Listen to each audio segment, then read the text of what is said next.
Let's rewind slightly and set the scene differently. The year is 2026 and Toprak Razgatlioglu isn't just another rookie shuffling onto the MotoGP grid.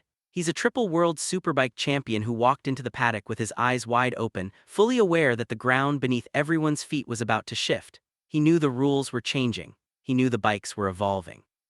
And most critically, he knew that his contract, unlike anyone else in blue, stretches securely beyond the end of 2026. He is, in every sense that matters, Yamaha's only long-term bet. The only rider they will fully trust to shape their future machine, the 2027 850cc bike. The whispers around the paddock have grown louder by the week. Fabio Quartararo, the 2021 world champion, has reportedly been excluded from that development program entirely. Why? Because Yamaha suspects he's heading to Honda, and they have no intention of letting their 2027 secrets walk out the door with a direct rival. Now add another layer, one that might be even more transformative. Toprak arrives with 8 years of Pirelli tyre experience carved into his riding style from his WorldSBK domination. And from 2027 onward, MotoGP will say goodbye to Michelin and welcome Pirelli as the sole tyre supplier. Let that sink in. Every rider, every grizzled paddock veteran, every Yamaha team manager who has spoken publicly about his future has landed on the same conclusion. Razgatlioglu becomes a genuine MotoGP threat, not in 2026, in 2027.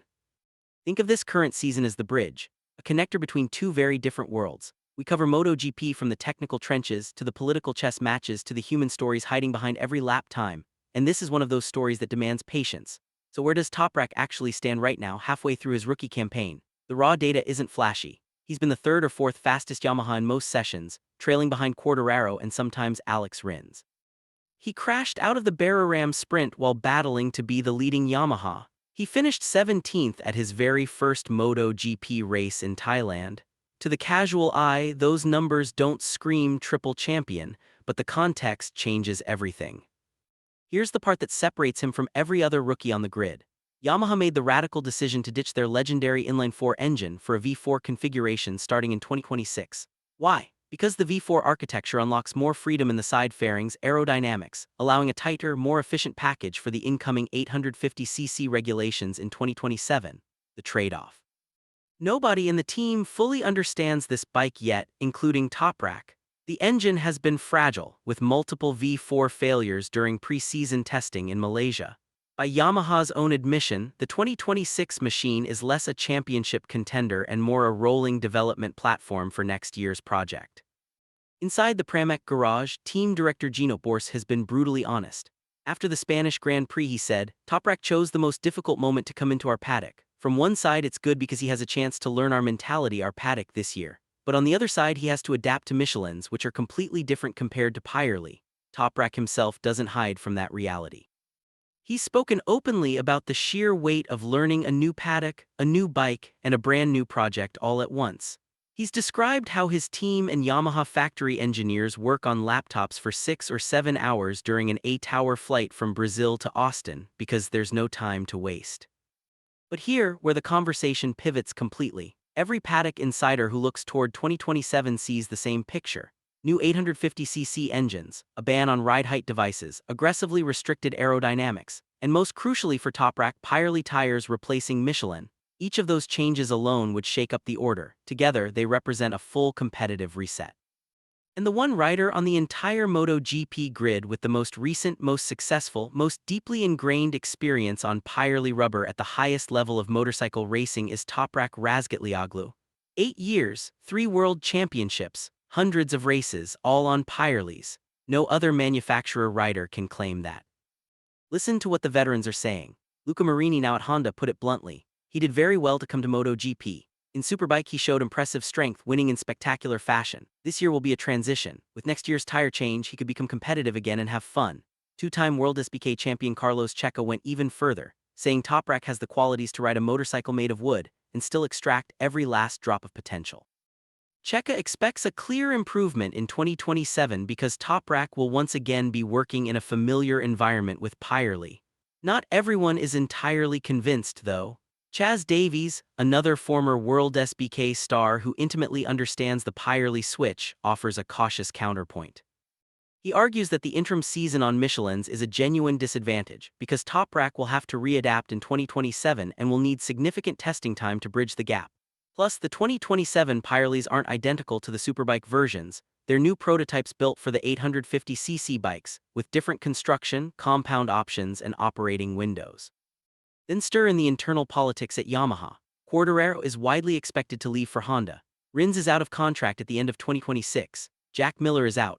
AI Augura, arriving from Trackhouse Aprilia for 2027, won't be able to test the new bike until late 2026. That leaves Toprak as the single most important contracted rider for the 850cc development program. Yamaha managing director Paolo Pavesio essentially admitted this when the deal was announced. "We wanted to give Toprak this opportunity. We believe in his qualities. It is unrealistic to think about winning. The most important thing is his growth path, aiming to take one step at a time." The unspoken finish to that sentence is loud and clear. 2027 is when winning becomes the expectation. Toprak himself has been quietly counting down to 2027 for a while. When asked late in 2025 about the possibility of a Turkish Grand Prix returning to the calendar, he didn't hesitate on the timing. "Preferably 2027 for a Turkish GP," he said, "because it's my home race and I have to get a podium there." That single sentence reveals his entire internal timeline. He doesn't expect to stand on the podium at his home race in 2026. He expects to be there in 2027. Let's also talk about the competitive math for that new era. Aprilia, Ducati, KTM, and Honda are all building their 850cc bikes from scratch. None of their riders, not Marc Marquez, not Pedro Acosta, not Marco Bezzecchi, not Jorge Martin, not Francesco Bagnaia, have any meaningful racing experience on Pirelli tires at this level. They will all be learning the rubber from zero. Toprak, by contrast, will be returning to a tire family he mastered over nearly a decade. That's a unique competitive equalizer. Of course, the risks are real. Yamaha's 2027 bike hasn't been built yet, and their current V4 project has been struggling with reliability and performance. If Yamaha fails to produce a competitive 850cc machine, Toprak's tire advantage becomes academic. You can't win on a slow bike, no matter how well you understand the rubber. His success next year depends entirely on the engineering work happening right now in Iwata. For Toprak personally, 2026 is essentially a long, grueling apprenticeship for the era he was actually hired to conquer. Every track he learns, every session he logs, every kilogram of MotoGP experience he accumulates, all of it feeds directly into 2027. By the time he rolls onto the grid for the opening race of the new era, he will be one of the most prepared riders in the field. So here, where we throw it open to you.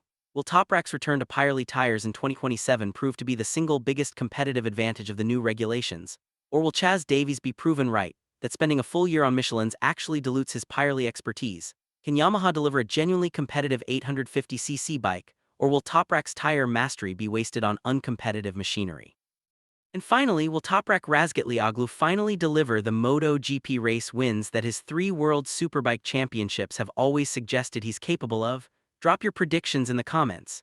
If you enjoyed this deep dive, smash that like button and subscribe for more MotoGP stories told the way they deserve to be told. I'll see you in the next one.